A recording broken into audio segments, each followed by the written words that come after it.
समुद्र तले दफन एक रहस्यमय इतिहास के पन्नों में दर्ज एक ऐसी दुखद घटना जिसने संपूर्ण विश्व को हिलाकर रख दिया था। ये घटना उस जहाज की है जिसे सदी का सबसे विशाल और कभी न डूबने वाला जहाज कहा जाता था। इसका नाम है RS टाइटैनिक। टाइटैनिक अपने समय का दुनिया का सबसे बड़ा समुद्री जहाज था। यह उस समय इंसान द्वारा बनाई गई सबसे बड़ी चीज थी। टाइटैनिक जहाज को 31 मार्च 1909 को 3000 लोगों की टीम ने बनाना शुरू किया और सिर्फ 26 महीनों में यानी कि 31 मार्च 1911 तक इसे बना डाला। यह जहाज 3 फुटबॉल के मैदान जितना बड़ा था और 31 मई 1911 को इसे देखने के लिए 1 लाख से ज्यादा लोग आए थे। टाइटैनिक की डेकोरेशन और चिमनी लगाने का काम अप्रैल 1912 तक चलता रहा और इसी महीने इसे अपनी पहली यात्रा के लिए जाना था। टाइटैनिक 10 अप्रैल 1912 को इंग्लैंड के साउथहैम्पटन से न्यूयॉर्क की ओर रवाना हुआ। 4 दिन सब ठीक ठाक चलता रहा पर 14 अप्रैल 1912 को रात 11:40 पर यह एक आइसबर्ग से यानी हिम पर्वत से टकरा गया और इसके निचले हिस्से में पानी भरना शुरू हो गया। जहाज के हिम पर्वत से टकराते ही जहाज पर खौफ का माहौल पैदा हो गया। पर संकट के समय कुछ समझदार लोग आगे आए और उन्होंने लोगों का धैर्य बनाए रखा। जहाज पर मौजूद लाइफ बोट से बच्चों और औरतों को सुरक्षित जहाज से उतारा जाने लगा। आइसबर्ग से टक्कर के लगभग 2 घंटे 40 मिनट बाद यह जहाज पूरी तरह से समुद्र में डूब गया। एक अनुमान के अनुसार जहाज पर 3547 लोग सवार जिनमें 2687 यात्री और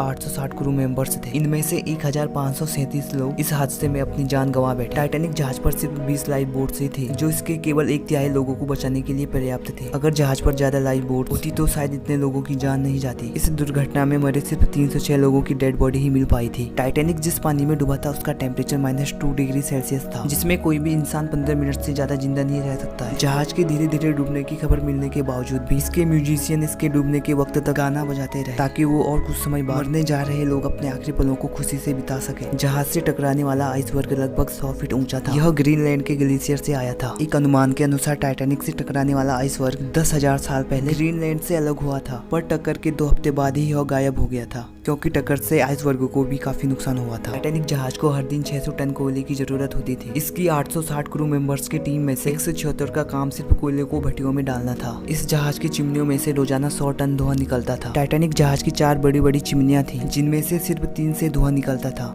चौथी चिमनी नकली थी और केवल जहाज का बैलेंस बनाने के लिए लगाई गई थी। टाइटैनिक दुर्घटना नॉर्थ अंटार्कटिका सागर में हुई थी। जहाज का मलबा ढूंढने में 73 ईयर लग गए थे। काफी कोशिश के बाद 1 सितंबर 1985 को टाइटैनिक का मलबा ढूंढ लिया गया। को जानकर हैरानी होगी कि समुद्र में टाइटैनिक जहाज के 2 टुकड़े हुए पड़े थे।